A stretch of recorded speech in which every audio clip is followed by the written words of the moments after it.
नमस्कार दोस्तों, आप सभी लोगों का इस यूट्यूब चैनल में स्वागत है। आज हम लोग ट्रांसफॉर्मेशन में इंटरमीडिएट के ट्रांसफॉर्मेशन में पैसिव वॉइस का पार्ट दिया हुआ है। उस पैसिव वॉइस का एक्सरसाइज 11 हम लोग देखेंगे, जो कि आपके एग्ज़ाम की दृष्टि से बहुत ही महत्वपूर्ण है। यदि आप 10+2 या किसी और एग्ज़ाम की तैयारी कर रहे होंगे या स्टेनोग्राफर, एसएससी इत्यादि, एयरफोर्स, नेवी, तो सारी परीक्षाओं में पैसिव वॉइस से प्रश्न आते हैं। और जो आज का टॉपिक है वो है इंट्रोगेटिव सेंटेंस, जो कि सबसे महत्वपूर्ण टॉपिक है। तो इस टॉपिक को आप ज़रूर देखें, अच्छे से प्रयास करें समझने का। कोई परेशानी हो रही हो, आपको कोई डिफ़िकल्टी का सामना करना पड़ रहा हो, तो आप मुझे कमेंट बॉक्स में ज़रूर लिखेंगे, ताकि मैं आपकी समस्या को समझ सकूं। आइए हम लोग देखते हैं, सीधे टॉपिक पे चलते हैं। फर्स्ट जो क्वेश्चन लिखा हुआ है यहाँ पे, पहले क्या करना ये पढ़ लीजिए। Who change the following sentences into the passive voice, अर्थात जो सेंटेंस दिए गए हैं इनको पैसिव वॉइस में चेंज करना है। फर्स्ट यहाँ पर लिखा हुआ है हु ब्रोक द विंडो, खिड़की को किसने तोड़ा।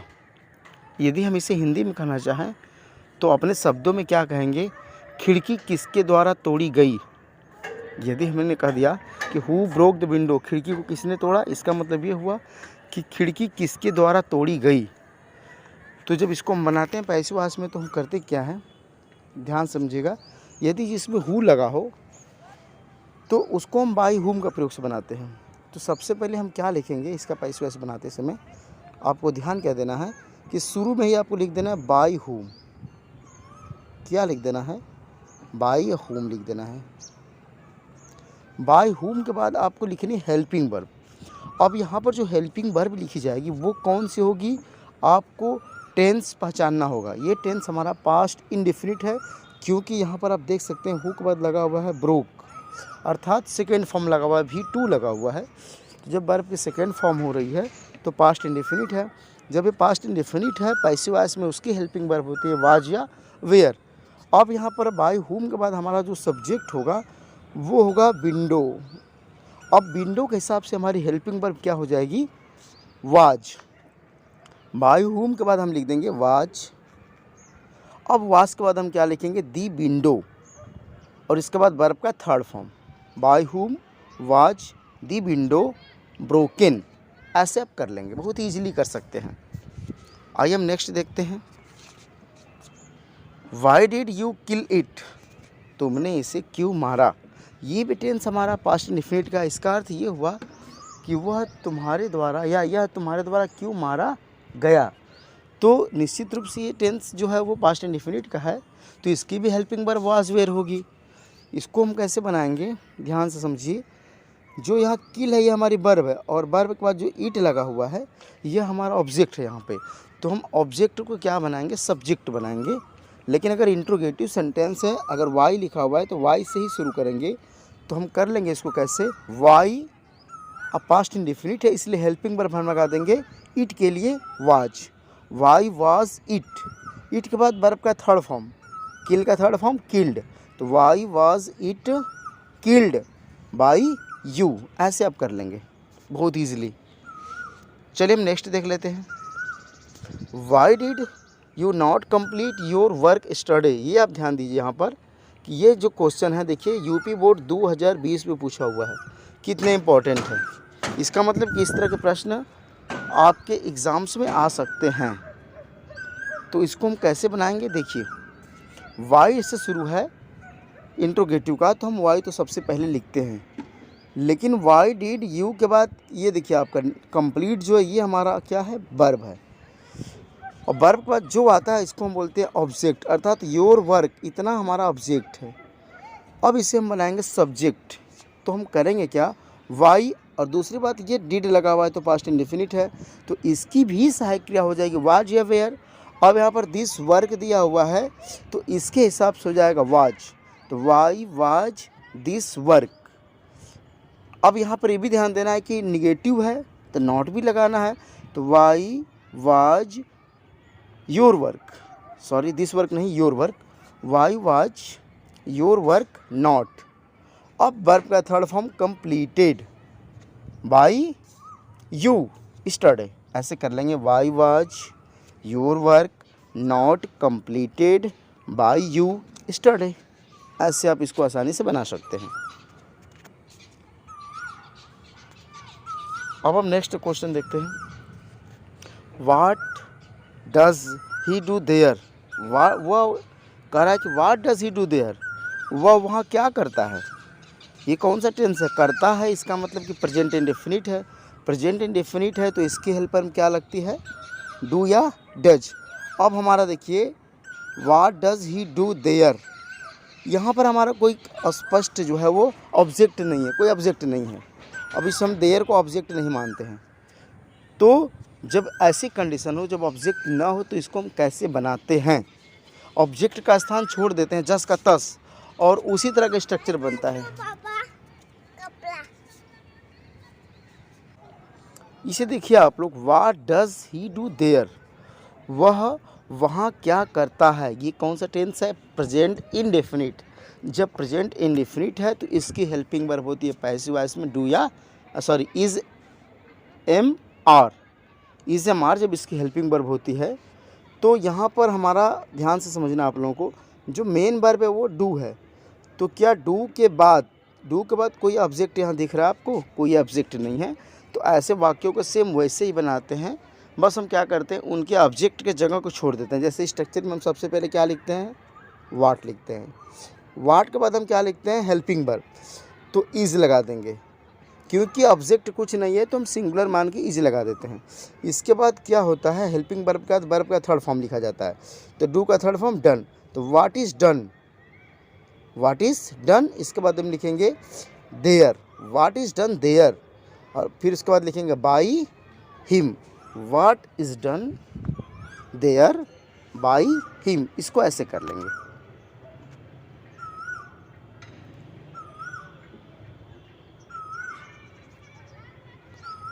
आइए अगला प्रश्न हम देखते हैं। ध्यान से समझने का आप लोग प्रयास करिएगा। शैल आई ईवर फॉरगेट दोज हैप्पी डेज, ये सारे प्रश्न आप देख सकते हैं, यूपी बोर्ड एग्जाम्स में पूछे गए हैं कई वर्षों तक। आइए हम इनको देखते हैं। शैल आई ईवर फॉरगेट दोज हैप्पी डेज, क्या हम लोग कभी उन हैप्पी डेज को, मतलब मतलब अच्छे दिनों को भूलेंगे। ये पैसिव वॉइस का सेंटेंस मतलब एक्टिव वॉइस का सेंटेंस है। इसको हमें पैसिव में जब चेंज करना है तो हम करते क्या है, हेल्पिंग वर्ब अगर हमारी शैल लगी हुई है तो शैल, इसमें हम क्या करते हैं, इसकी जो हेल्पिंग वर्ब होती है शैल भी या विल भी लगती है। अब वो कौन शैल भी लगेगा, कहाँ पर विल भी लगेगा, ये डिसाइड करता है उसके ऑब्जेक्ट के ऊपर। तो यहाँ आप ध्यान समझिएगा, शैल आई ईवर फॉरगॉट, ये हमारा जो फॉरगेट शब्द है, फॉरगेट, ये फॉरगेट हमारा क्या है, वर्ब का फर्स्ट फॉर्म है। और दूसरी बात की हमारे मेन वर्ब है, इनके बाद जो आता है वो ऑब्जेक्ट है। तो ऑब्जेक्ट क्या हुआ, दोज हैप्पी डेज, ये पूरा हमारा हो गया ऑब्जेक्ट। जब इसको हम बनाएंगे पैसिव वॉइस में तो हम करेंगे क्या, सबसे पहले इनके हिसाब से हम हेल्पिंग वर्ब लिखेंगे। तो दोज हैप्पी डेज है तो इनके लिए क्या लग जाएगा, विल। तो will those happy days be, क्योंकि आप याद करिए शैल बी या विल बी का हम हेल्पिंग वर्ब लगाते हैं फ्यूचर इंडेफिनिट में।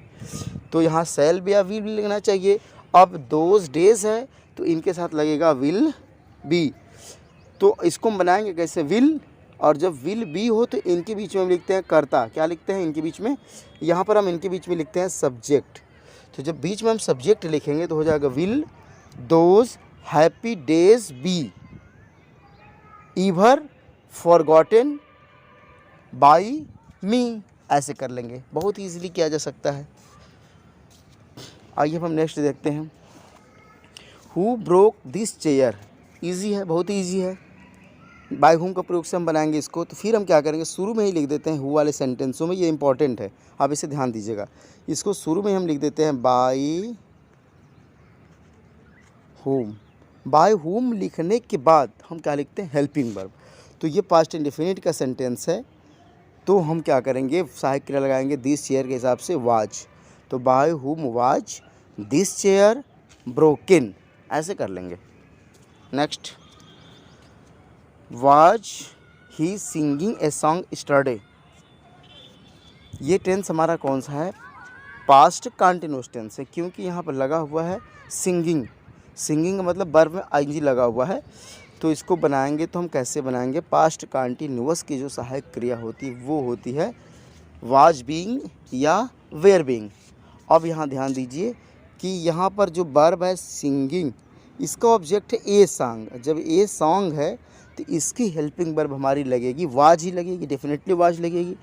तो वाज ए सॉन्ग, इसके बाद being, was a song being संग, क्योंकि सिंग का थर्ड फॉर्म संग हो जाएगा यहाँ पे। तो was a song being sung by him yesterday, ऐसे कर लेंगे। Next, who will you break it, how will you break it, तुम इसे कैसे तोड़ोगे? How will you break it, तो इसे आसानी से बना लेंगे। कैसे बनाएंगे देखिए फटाफट। हाउ है तो हाउ लिखेंगे सबसे पहले, क्या लिख देंगे हम? हाउ। अब हाउ के बाद हमें लिखना हेल्पिंग वर्ब। ये टेंस हमारा विल है तो इसकी सहायक क्रिया लगेगी विल बी। जब विल बी लगेगी तो क्या लिखेंगे? दोनों के बीच में सब्जेक्ट लिखेंगे। तो how will it be, how will it be break का third form broken by you, how will it be broken by you. इसको आप ऐसे कर लेंगे। नेक्स्ट देखते हैं।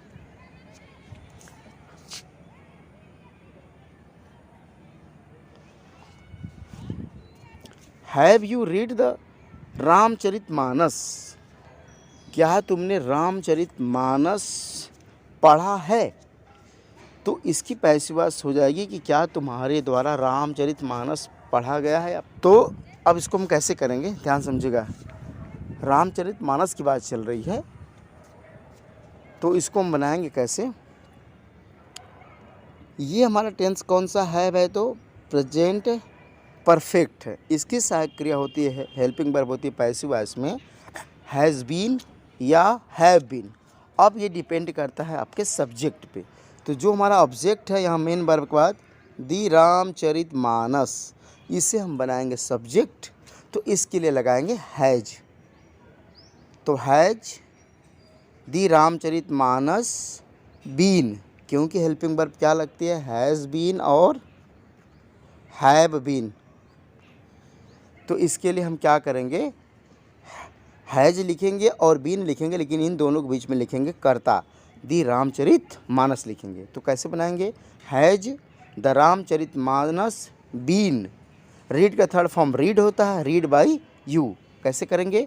Has the Ramcharitmanas been read by you, ऐसे कर लेंगे। Next, can you solve this problem, क्या तुम इस समस्या को हल कर सकते हो? तो मॉडल्स हैं तो कैन होता है तो कैन भी, कुड होता है तो कुड भी, मस्ट है तो मस्ट भी, ऐसे कर लेते हैं इनमें हम, इनके साथ हम बी लगा देते। देखिए इसको हम करते कैसे हैं, ध्यान से देखिएगा आप लोग। कैन है तो सबसे पहले हम कैन लिखेंगे। कैन लिखने के बाद हम करते क्या हैं, जो ऑब्जेक्ट है जैसे दिस प्रॉब्लम, ये हमारा ऑब्जेक्ट है। तो कैन दिस प्रॉब्लम, इसके बाद हम लिखते हैं be, can this problem be, इसके बाद वर्ब के third form solved by you. आइए नेक्स्ट देखते हैं। Which book do you want, तुम कौन सी पुस्तक चाहते हो? तुम कौन सी पुस्तक चाहते हो? तो ये भी ध्यान देना आपको, जहाँ भी लगा हो विच बुक, ये साथ साथ रहते हैं, ये अलग नहीं होते हैं। तो हम बनाएंगे तो विच बुक ही, बुक से ही बनाएंगे। विच बुक, ये हमारा डू लगा हुआ है तो प्रेजेंट इंडेफिनिट है, तो इसकी सहायक क्रिया हम लिख देंगे, बुक है तो इज़ लिख देंगे। विच बुक इज़, एक वचन है तो इसलिए इज़ लिखेंगे। विच बुक इज़, वांट का third form wanted bye you, ऐसे कर लेंगे। Which book is wanted bye you. Next, when did he do it, when did he do it, वह इसे कब किया? तो कैसे बनाएंगे? जस्ट उसी तरह हम सबसे पहले क्या लिखेंगे? व्हेन लिख देंगे। व्हेन लिखने के बाद ये हमारा पास्ट इंडेफिनिट है तो इसकी हेल्पिंग वर्ब लगाएंगे वाज या वेयर। तो इट है तो इसके लिए हम लगाएंगे वाज। तो when was it done by him, ऐसे कर लेंगे। Next, when will the principal hold the meeting, principal कब मीटिंग रखेंगे, कब होल्ड करेंगे मीटिंग। तो यहाँ देखिए, इसको हम बनाएंगे तो कैसे बनाएंगे, ध्यान समझिएगा बिल्कुल। वेन है तो वेन सबसे पहले लिखेंगे वेन। अब देखिए यहाँ विल लगा हुआ है, तो जब भी पैसिव वॉइस बनाएंगे, ये फ्यूचर इंडेफिनिट का है, तो हेल्पिंग वर्ब हो जाती है पैसिव वॉइस में विल बी या शैल बी। अब यहाँ पर लिखा हुआ है होल्ड के बाद दी मीटिंग लगा हुआ है, ये हमारा ऑब्जेक्ट है। तो जब मीटिंग ऑब्जेक्ट है तो इसके लिए हम लिखेंगे विल। तो वेन विल द मीटिंग, इसके बाद लिखेंगे be, when will the meeting be. अब होल्ड का third form held by the principal, ऐसे कर लेंगे। Next, did you see him yesterday, बहुत ही आसान है, मैक्सिमम पास्ट इंडेफिनिट से आया हुआ क्वेश्चन है। डिड लगा हुआ है तो ये भी पास्ट इंडेफिनिट है। बनाएंगे तो कैसे बनेगा ये, जब भी पास्ट इंडेफिनिट का है तो इसकी सहायक क्रिया क्या होगी, वाज या वेयर। अब यहाँ पर ऑब्जेक्ट हमारा है हिम, तो हिम के हिसाब से क्या लिख हो जाएगा ही, इसलिए इसके साथ लगेगा वाज। तो देखिए कैसे बनेगा, ध्यान समझिएगा। ये डिड से शुरू हुआ है लेकिन हमें पैसिव वॉइस बनाना है, तो वाज ही, वर्ब का थर्ड फॉर्म क्या है, सी का थर्ड फॉर्म सीन, तो was he seen by you yesterday, ऐसे कर लेंगे। Was he seen by you yesterday, ऐसे कर लेंगे। Next, was Shanti cooking vegetable, क्या शांति खाना बना रही थी, पास्ट कंटिन्यूअस है। जब ये पास्ट कंटिन्यूअस है तो हम करेंगे क्या, ध्यान समझिएगा।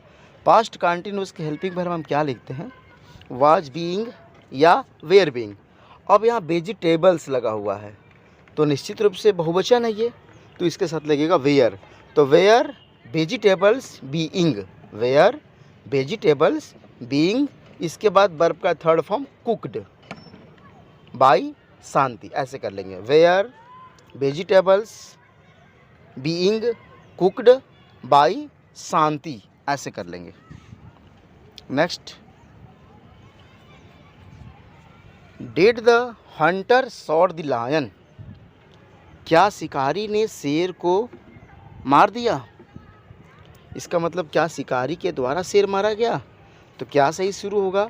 अब ये भी आपका पास्ट इंडेफिनिट है, यहाँ देखो जरा आप लोग गौर से, डिड है तो ये भी बनेगा वाज या वेयर से। अब यहाँ दी लायन हमारा ऑब्जेक्ट है तो इसके लिए लगेगा वाज, तो was the lion shot by the hunter, ऐसे कर लेंगे। Was the lion shot by the hunter. Next,